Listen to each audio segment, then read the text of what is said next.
Една 27-годишна жена била смртно застрелана, најмалку 46 луѓе се повредени во главниот град на Венецуела Каракас во текот на судирите меѓу опозиционите поддржувачи и провладините сили.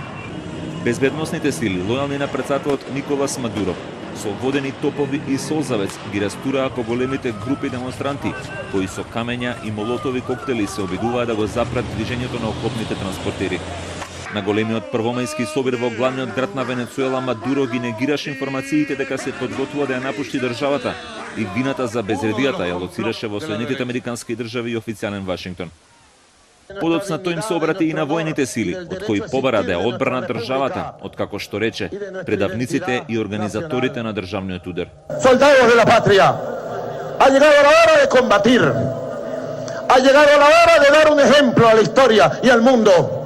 Y decir en Venezuela hay una Fuerza Armada Nacional Bolivariana consecuente, leal, cohesionada, unida como nunca antes.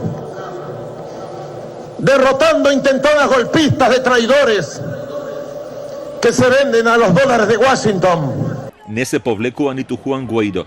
Тој ги повика вработените во јавните служби да им се придружат на протестите, додавајќи дека тоа ќе доведе до генерален штрајк во Венецуела. Гуаидо се прогласи себе си за привремен лидер на Венецуела во јануари и беше признат од повеќе од 50 држави, вклучувајќи ги Соединетите држави, Обединетото кралство и поголемиот дел од јужноамериканските држави. Русија и Кина силно го поддржуваат Николас Мадуро, но уште поважно, зад него е и армискиот врв. Mientras mantengamos la presión en las calles, mientras nos mantengamos activos con fuerza en una calle que no va a parar.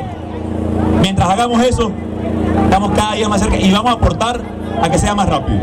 Администрацијата на Трамп меѓувреме се посилно го поддржува Гуаидо и неговите обиди да го сруши режимот на Мадуро.